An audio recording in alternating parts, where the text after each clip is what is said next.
pemilihan kepala daerah serentak, khususnya yang ada di wilayah provinsi daerah khusus Jakarta, sebentar lagi akan memasuki babak-babak akhir. Dan pemenangnya sudah semakin jelas. Hal ini terlihat dengan batalnya tim pemenangan maupun pasangan calon gubernur Ridwan Kamil dan Suswono atau biasa disebut Ridho batal menggugat hasil pemungutan suara Pilkada Jakarta ke KPU. Hari ini Kamis 12 Desember 2024 adalah hari terakhir mengajukan gugatan bagi pasangan ataupun tim pemenangan calon kepala daerah wilayah daerah khusus Jakarta. Pemilihan kepala daerah atau pemilihan calon gubernur dan wakil gubernur wilayah daerah khusus Jakarta periode 2004-2029 diikuti oleh 3 pasang calon. Pasangan calon gubernur dan wakil gubernur nomor urut 1 adalah Muhammad Ridwan Kamil dan Suswono yang diusung oleh Koalisi Indonesia Maju pimpinan Gerindra atau biasa disebut dengan Kim, tapi karena ada PKS-nya akhirnya disebut Kim Plus. Karena Suswono adalah kader dari PKS. Nomor urut 2 adalah calon dari independen yang tidak diusung partai politik. Mereka adalah Dharma Pongrekun, pensiunan Komisaris Jenderal Polisi yang berpasangan dengan Kun Wardana, seorang dosen. Dan yang ketiga, pasangan nomor urut 3 adalah Pramono Anung dan Rano Karno atau disebut pasangan Pramdul yang diusung oleh Partai Demokrasi Indonesia Perjuangan dan Partai Hanura.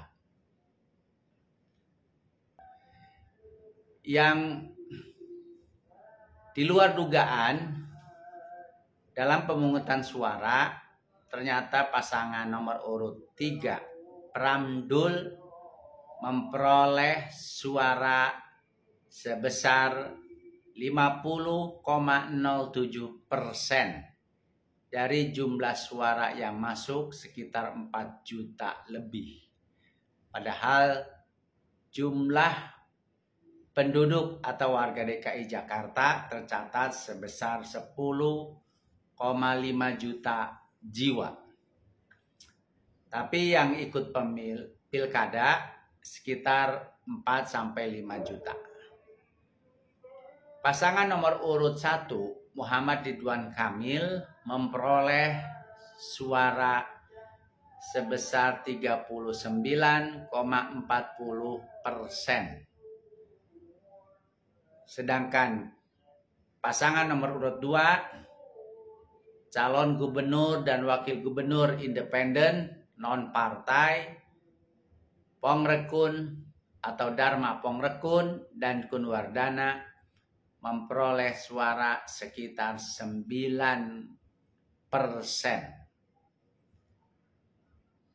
Yang tidak disangka-sangka, pasangan Pramdul yang didukung oleh hanya 2 partai, PDI Perjuangan dan Partai Hanura, justru memperoleh suara terbanyak, mengalahkan pasangan Ridwan Kamil dan Suswono yang didukung lebih dari 5 partai. Pasangan Ridho didukung oleh Kim Plus, Koalisi Indonesia Maju, Gerindra, Partai Golkar, Partai Amanat Nasional, PKB, Nasdem, Partai Demokrat, juga P3, plus PKS, Partai Keadilan Sejahtera, yang dalam Pilpres 2024 mengusung Anies Rashid Baswedan dan Muhaimin Iskandar berlawanan dengan pasangan calon presiden Prabowo dan Gibran Rakabuming Raka yang didukung oleh koalisi partai politik yang tergabung dalam Koalisi Indonesia Maju di bawah pimpinan mantan Presiden Joko Widodo. Tapi dalam Pilkada DKI Jakarta, PKS akhirnya menerima tawaran dari Kim, Koalisi Indonesia Maju, dan Ridwan Kamil untuk menjadi calon wakil gubernur berpasangan dengan Muhammad Ridwan Kamil. Meskipun Partai Keadilan Sejahtera dalam Pileg 2024 yang lalu memenangi pemilihan umum, memperoleh kursi terbanyak sebanyak 18 kursi di DPRD DKI Jakarta saat itu. Yang menarik perhatian kita, kenapa Pramono Anung memperoleh suara terbanyak, padahal hanya didukung oleh 2 partai, PDI Perjuangan dan Partai Hanura. Menurut saya ada 4 penyebab atau 4 faktor yang menjadikan Pramono Anung dan Rano Karno memperoleh suara terbanyak. Pertama, faktor Pramono Anungnya itu sendiri bersama Rano Karno. Pramono Anung yang diusulkan oleh Megawati di detik-detik terakhir. Bahkan PDIP hampir tidak mencalonkan atau tidak mengajukan pasangan calon gubernur dalam Pilkada DKI atau dalam Pilkada Daerah Khusus Jakarta tahun 2024. Karena suaranya atau kursi di DPRD-nya kurang. Sama dengan PKS. Meskipun PKS memperoleh kursi terbanyak menjadi pemenang Pileg 2024, tapi pada awalnya tidak mencukupi kursi untuk bisa mengajukan pasangan sendiri. Karena jumlah kursi PKS hanya 18. Sementara menurut peraturan yang lama, untuk bisa mengajukan pasangan calon gubernur dan calon wakil gubernur, perorangan ataupun koalisi partai politik tersebut harus minimal mempunyai 22 kursi di DPRD DKI. Saat itu PKS mencalonkan Anies Rashid Baswedan dan Muhammad Sohibul Imam. Tapi entah karena apa, kita semua tahu ya, partai-partai yang lain yang semula sudah siap berkoalisi dengan PKS mundur, sehingga PKS tidak punya pasangan koalisi, sehingga batal mencalonkan Anies Rashid Baswedan. Demikian juga PDI Perjuangan. Kemudian keluar keputusan MK nomor 60, di mana syarat mengusulkan pasangan calon gubernur dan calon wakil gubernur minimal punya 10 kursi di DPRD. Dengan demikian, PDIP yang mempunyai 15 kursi berhak atau punya hak atau dapat mengajukan pasangan calon gubernur dan calon wakil gubernurnya sendiri tanpa harus koalisi. Sayangnya saat itu PKS sudah keburu menerima tawaran untuk berkoalisi dengan tim Kim, Koalisi Indonesia Maju, mendukung Ridwan Kamil dengan wakilnya adalah dari PKS. Faktor pertama, kenapa Pramono Anung memperoleh suara terbanyak? Menurut saya ya karena faktor Pramono Anung itu sendiri. kita ketahui Pramono Anung adalah politisi senior. Dia orangnya santun. Konon saya dapat informasi, sewaktu beliau menjadi anggota DPR RI, mantan sekjen PDIP ini disukai banyak pimpinan-pimpinan fraksi maupun pimpinan-pimpinan partai politik.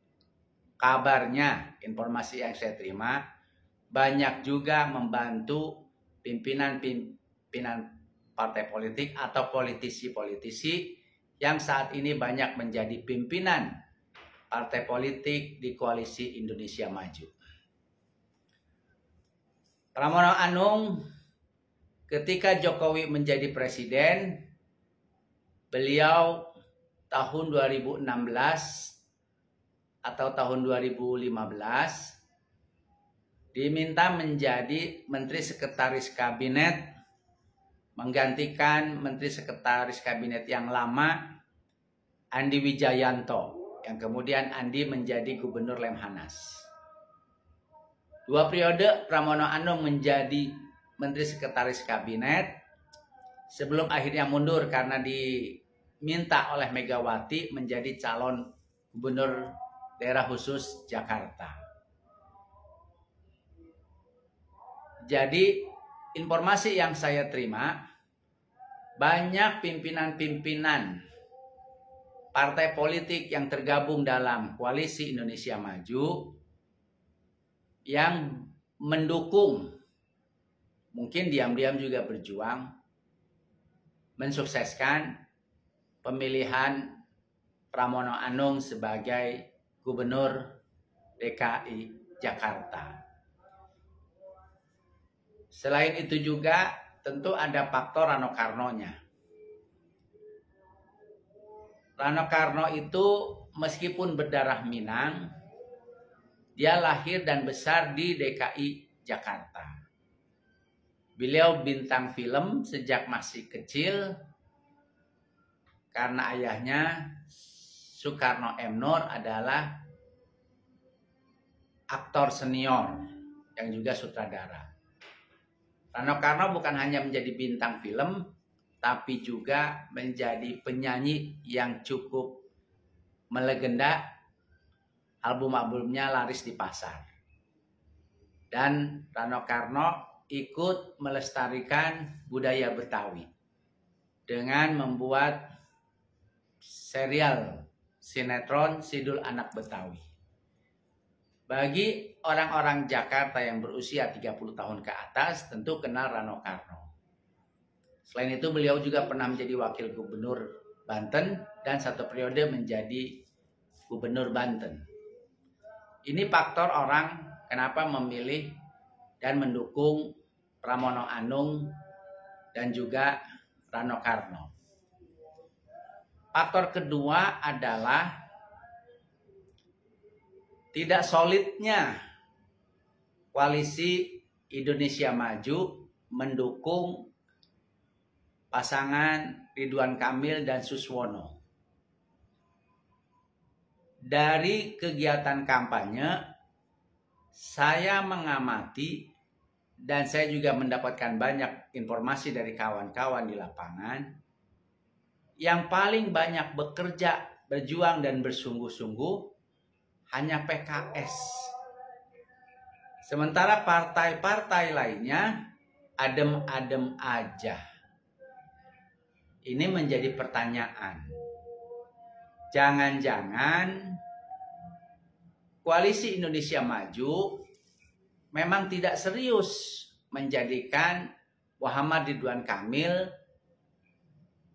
untuk memimpin Provinsi Daerah Khusus Jakarta periode 2024-2029. Atau Kang Emil dan Pak Suswono hanya diprank saja. Jadi dimintanya Ridwan Kamil untuk menjadi calon gubernur Provinsi Daerah Khusus Jakarta itu dalam rangka memuluskan niat langkah dari calon gubernur yang berinisial KDM alias Kang Dedi. KDM adalah pasangan calon gubernur periode sebelumnya yang berhadapan dengan Ridwan Kamil. Dan kursi gubernur dimenangkan oleh Ridwan Kamil. Nah, Ridwan Kamil sendiri menurut informasi dari sahabat saya, yang juga sahabat baiknya Ridwan Kamil, saya dengan Kang Emil atau Ridwan Kamil itu pernah dekat, kami pernah sama-sama kuliah di National University of Singapore tahun 1994 dalam program yang sama, Asian Student Fellowship tahun 1994. Ridwan Kamil mengambil teknik arsitek sesuai dengan bidang dia di ITB, saya ngambil komunikasi dan ekonomi di Art and Social Sciences Faculty National University of Singapore. Ridwan Kamil sendiri menurut informasi dari sahabat saya sebetulnya jauh lebih suka, jauh lebih bersemangat, jauh lebih happy dia melanjutkan perjuangannya menjadi gubernur wilayah Provinsi Jawa Barat periode kedua dibandingkan dia harus menjadi calon gubernur DKI Jakarta. Pertama alasannya adalah karena faktor jaringan. Beliau sudah punya jaringan di seluruh wilayah Jawa Barat. Kedua, faktor rekam jejak, faktor suaranya. Yang ketiga, faktor logistik. Sementara di DKI Jakarta, beliau tidak kurang enak harus berhadapan dengan sahabatnya Anies Rashid Baswedan.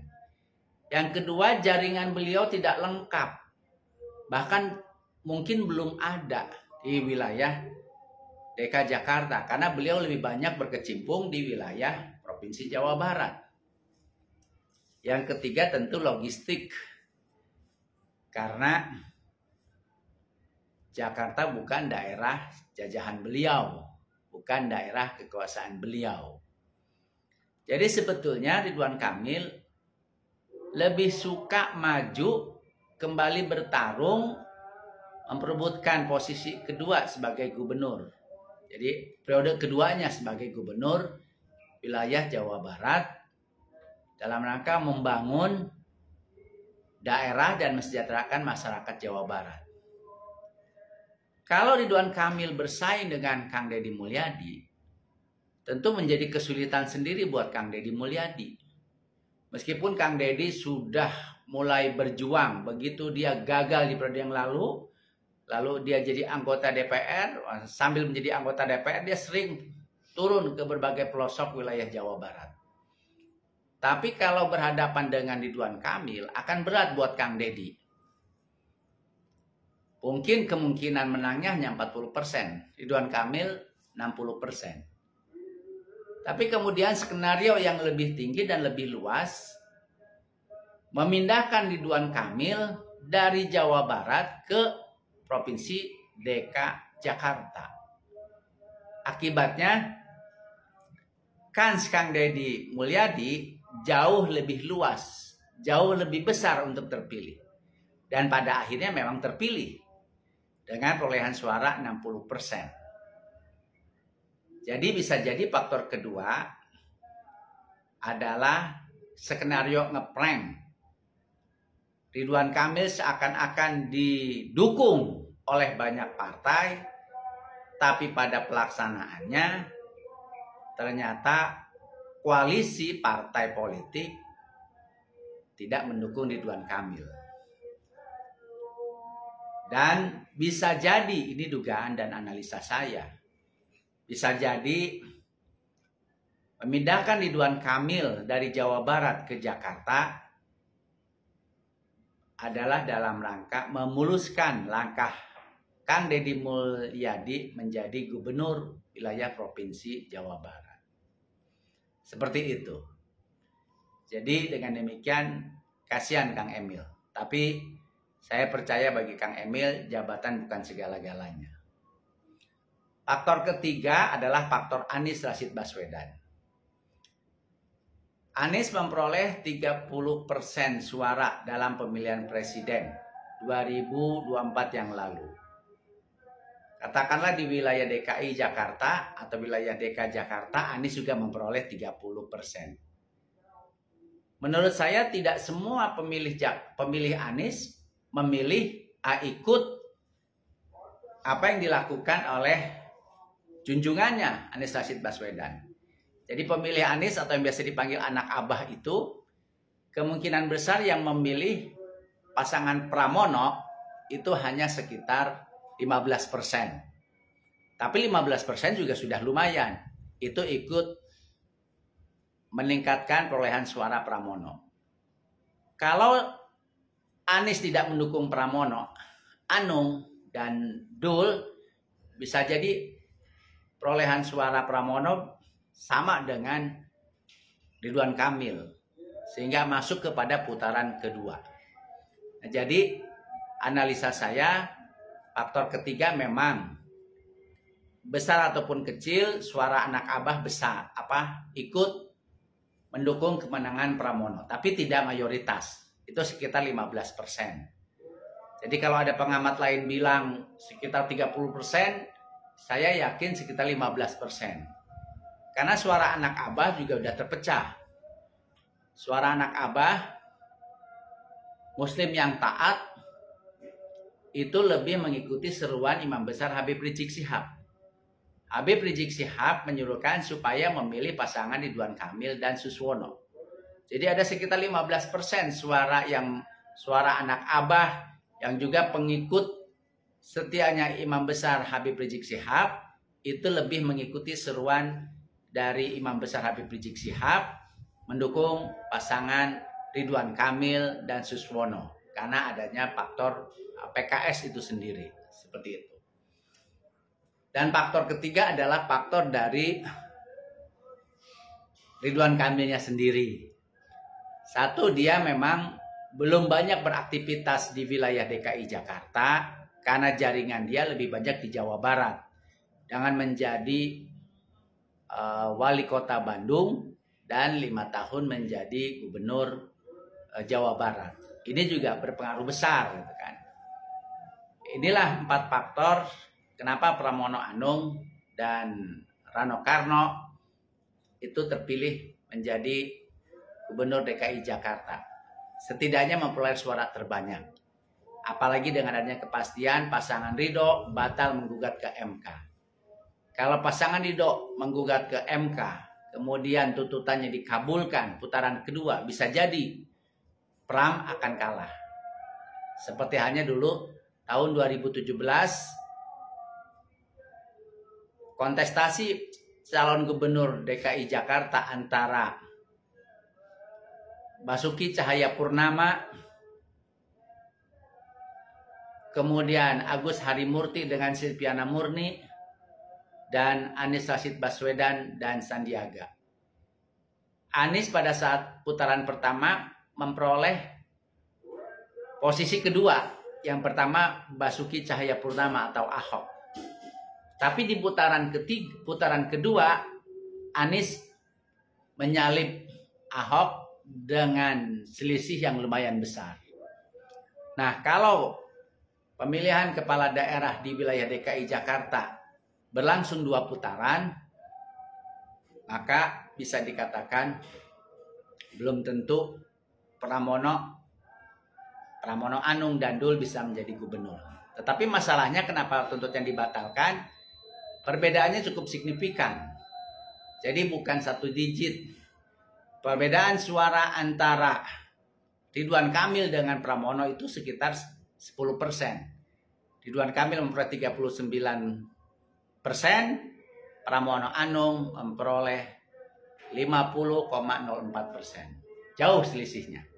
Makanya salah satu alasan tim RK dan Suswono membatalkan gugatan ke MK adalah seperti itu. Saya pikir itu analisa dari saya.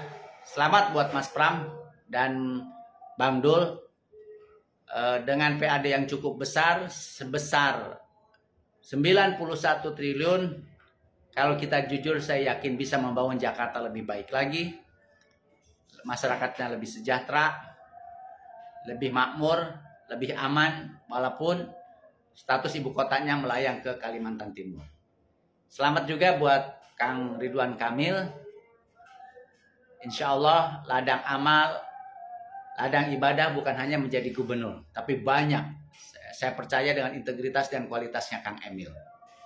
Selamat buat Pak Sus, siap menjadi pembimbing, mentor buat sahabat-sahabat, saudara-saudara kita di Partai Keadilan Sejahtera.